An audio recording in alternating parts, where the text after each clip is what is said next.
अभिवादन स्वीकार कीजिए ब्रजेश मिश्रा का और आप देखना शुरू कर चुके हैं द डिबेट। बहनों भाइयों, उत्तर प्रदेश में उपचुनाव संपन्न हो चुके हैं और दो बड़े राज्यों के चुनाव भी, जिसमें झारखंड और सबसे हाई प्रोफाइल इस पूरे सीजन के चुनाव का महाराष्ट्र का चुनाव।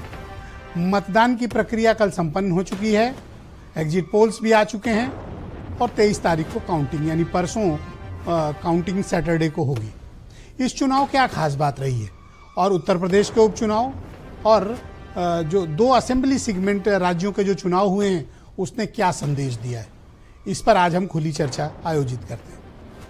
बहन भाइयों, उत्तर प्रदेश के हाई प्रोफाइल विधानसभा उपचुनाव संपन्न हुए और मैं जैसा डिबेट के इलेक्शन के पहले भी आपसे कहता था कि उत्तर प्रदेश का उपचुनाव 10-15 राज्यों के अपने अपने विधानसभा के चुनाव के बराबर का होता है। उत्तर प्रदेश इतना हाई प्रोफाइल स्टेट है कि यहाँ के बाई इलेक्शन भी कई राज्यों के विधानसभा के चुनाव से भी ज्यादा बड़े होते हैं। तो उत्तर प्रदेश की जनता ने क्या तय किया, यूपी में क्या चीजें तय हुई, आरोप प्रत्यारोप के बीच, पुलिस की लाठियों के बीच मतदान कैसा हुआ और उत्तर प्रदेश में इन 9 सीटों पर क्या परिणाम आने जा रहा है। महाराष्ट्र ने क्या तय किया। बहन भाइयों, महाराष्ट्र की राजनीति भारतीय जनता पार्टी के लिए सेंटर स्टेज है। बीजेपी किसी भी कीमत पर, गुजरात के बाद उसका जो सबसे पोटेंशियल इकोनॉमिक स्टेट है वो है महाराष्ट्र, जहां से उसे आर्थिक ताकत मिलती है और मुंबई पर जिसका कब्जा, देश पर उसका कब्जा होता है। लिहाजा मुंबई पर कंट्रोल दिल्ली की सरकारों ने हमेशा बनाए रखा है, चाहे वो यूपीए की 2 सरकारें नहीं हो या उसके बाद भारतीय जनता पार्टी। तो आपके मन में ये सब प्रश्न होना चाहिए कि मुंबई इतना अहम क्यों है। जैसे पॉलिटिकली उत्तर प्रदेश की अहमियत है, क्यों 80 पार्लियामेंट्री सीट वाला सबसे बड़ा राज्य है, मतलब 4-6 स्टेट को मिलाकर जितनी ताकत सबकी इकट्ठे बनती है अकेले यूपी की रहती है। तो आर्थिक राजधानी हमारी जो मुंबई, उसकी ताकत बहुत बड़ी है। बहन भाइयों, देश विदेश का सारा व्यापार, देश का आर्थिक तंत्र और देश के आर्थिक हृदय की आत्मा मुंबई में रहती है। अगर मुंबई पर जिसका कंट्रोल है वो देश की राजनीति पर कंट्रोल कर सकता है। वो जगह है मुंबई, इसलिए वहां पर कब्जा कोई छोड़ना नहीं चाहता। तो इस बार के चुनाव में मुंबई ने और बाकी महाराष्ट्र ने क्या तय किया है। क्या महाराष्ट्र विकास आघाड़ी, जिसका 3 पार्टियों का नेतृत्व है जिनके पास, वो वापिस आएंगे, सत्ता में काबिज होंगे, या फिर जो बीजेपी के नेतृत्व में एकनाथ शिंदे और अजित पवार के साथ का कॉम्बिनेशन जिसे महायुति कहा गया है, ये अपनी सत्ता में बने रह पाएंगे, बरकरार रहेंगे। और खास बात देखिए क्या है इस बार के महाराष्ट्र के चुनाव में।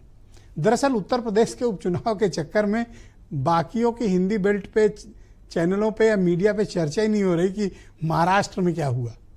बहनों भाइयों, 30 साल का रिकॉर्ड टूट गया है महाराष्ट्र में, 30 ईयर्स, और मुंबई का तो 35 साल का रिकॉर्ड टूट गया है। किस बात का? Voting percentage. महाराष्ट्र में कभी इतनी बम्पर वोटिंग नहीं होती थी कि 60-63% भी पार कर जाए। मुंबई औसतन मतदान करता है जैसा कि हमारे यहाँ भी शहरों में होता है।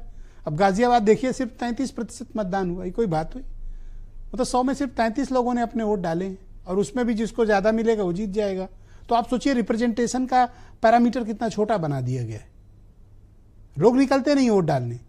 लेकिन इस बार मुंबई ने और महाराष्ट्र ने एक सांत्वना दी कि वहां पर कि डेमोक्रेसी को स्ट्रेंथन करने के लिए मैक्सिमम पार्टिसिपेशन पिछले 30 सालों का और 35 सालों का हुआ है। तो कुछ तो है अंडर करंट जो महाराष्ट्र में है, मुंबई में है। क्या है अंडर करंट? क्या बदलाव या फिर निरंतरता? महाराष्ट्र क्या चाहता है? जो एग्जिट पोल आए हैं वो बटे हुए हैं। 8 एग्जिट पोल आए हैं जिसमें 5 बीजेपी को जिता रहे हैं और 3 महाराष्ट्र विकास आघाड़ी को जिता रहे हैं, महाविकास आघाड़ी को। तो इन सब के बीच क्या चल रहा है? मराठवाड़ा में क्या है, विदर्भ में क्या है, मुंबई क्या चाहता है, किस इलाके में क्या तस्वीर है। और जिस राज्य की पिछले दिनों सबसे ज्यादा चर्चा रही है, झारखंड, उस राज्य में भी चुनाव है। और बहनों भाइयों, चुनाव बिल्कुल आमने सामने का है। एक जिसका नेतृत्व हेमंत सोरेन कर रहे हैं और दूसरा जिसका नेतृत्व बीजेपी के पास है। इसमें कोई दो राय नहीं कि बीजेपी को एज ए सिंगल पार्टी वहां बढ़त है। ये अब तक के जितने भी सर्वे और एग्जिट पोल के इंडिकेशंस हैं, वो as a single largest party BJP को वहां बढ़त है। लेकिन वहां भी गठबंधन लड़ रहे हैं, एनडीए अलायंस और इंडिया अलायंस। एनडीए अलायंस में जेडीयू है और उनके लोग स्थानीय पार्टियां हैं, वो सब सम्मिलित होकर चुनाव लड़ रही। और इंडिया अलायंस में कांग्रेस और जेएमएम सबसे बड़ी पार्टी है, लड़ रही है, और लालू यादव की आरजेडी भी वहां पे लड़ रही, और उधर एलजेपी भी लड़ रही है एनडीए अलायंस की तरफ। तो जो वर्तमान है, क्या हेमंत सोरेन के कंटिन्यूएशन लोग चाहते हैं या फिर वहां बदलाव होगा, बीजेपी की सरकार बनेगी, क्या एक्सपेक्टेड है? और उत्तर प्रदेश की 9 सीटों पर कौन जीत रहा है, किस सीट पर क्या समीकरण रहा, इक्वेशंस क्या रहा? तो आज हमने पॉलिटिकल पार्टियों के रिप्रेजेंटेटिव से ज्यादा एक्सपर्ट्स को बुलाए।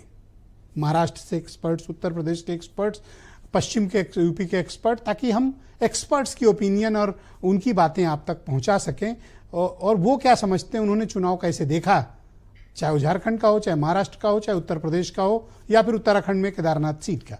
हम सबका एक एक करके आज विस्तृत एनालिसिस आज की परिचर्चा में करने वाले हैं। आप कुछ बयान सुने। भारतीय जनता पार्टी को घबराहट थी कि 100 में 100 सीटें हार रहे परसेंटेज के हिसाब से, और गिनती के हिसाब से मानते तो 9 में 9 सीटें हार रहे, और उसी का परिणाम यह है कि उन्होंने वोट को लूटा। क्या कोई कल्पना कर सकता है कि एक नंगी रिवॉल्वर तान करके और महिलाओं को रोक रहा हो, आप वोट डालने नहीं जाएंगे? जिस ढंग से भारतीय जनता पार्टी को आम जनमानस ने आशीर्वाद दिया है, मैं कह सकता हूं जाति धर्म संप्रदाय से ऊपर उठ करके लोगों ने बीजेपी के उम्मीदवारों को आशीर्वाद दिया। समाजवादी पार्टी केवल हार के भय से अपनी फेस सेविंग कर रही है और कुछ नहीं। एग्जिट पोल पूरी तरीके से गलत साबित होगा। मैं तो खुद गया था महाराष्ट्र में, और महाराष्ट्र में होकर आया था। मुझे जहां तक मेरी जानकारी है कि पूरी तरीके से हमारी सरकार, महागाड़ी की सरकार महाराष्ट्र में बनने जा रही है, और इंडिया गठबंधन की सरकार आपके झारखंड के अंदर बनने जा रही है। लोग अपनी बात हमेशा खुलकर नहीं कहते। महाराष्ट्र में इस बार यही हुआ है। आप देखिए 23 तारीख को 10 बजे तक, 11 बजे तक पूरा फैसला आ जाएगा। हम 160-165 सीटें जीतने जा रहे हैं। तो बहनों भाइयों, आज की इस दिलचस्प चर्चा को आगे बढ़ाते हैं। उत्तर प्रदेश में भारतीय जनता पार्टी के प्रवक्ता समीर सिंह मेरे साथ मौजूद हैं, समाजवादी पार्टी के प्रवक्ता सुनील साजन मेरे साथ मौजूद हैं, और बहुत जाने माने पत्रकार, पश्चिम उत्तर प्रदेश की राजनीति के एक्सपर्ट केपी मलिक हमें इस कार्यक्रम में ज्वाइन कर चुके हैं। और मुंबई में मौजूद हैं हेमंत तिवारी।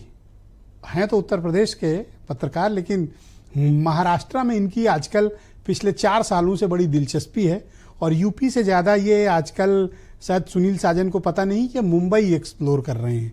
तो आज उनसे भी मुंबई के बारे में चर्चा करेंगे। और बहुत ही जाने माने पत्रकार, टेलीविज़न के बड़े मशहूर चेहरा हैं जयप्रकाश सिंह, ये भी हमारे साथ मुंबई से जुड़े हुए हैं। हमें बताएंगे कि मुंबई में, मराठवाड़ा में, विदर्भा एरिया में, पुणे रीजन में चुनाव कैसा हुआ है और परिणाम क्या निकलने वाले हैं। इस कार्यक्रम में हमारे साथ वो भी मौजूद हैं। और वीरेंद्र सिंह जी हमारे स्टेट हेड, आप सभी का शुक्रिया। इस कार्यक्रम में आज मैंने सिर्फ समाजवादी पार्टी और बीजेपी के ही प्रवक्ता को बुलाया, ताकि आप सब विश्लेषकों की बात हम ज़्यादा से ज़्यादा अपने दर्शकों तक पहुँचाएँ। तो स्वागत और डिबेट शुरू करते हैं। मेरे साथ समीर सिंह मौजूद हैं। तो समीर सिंह जी, उत्तर प्रदेश में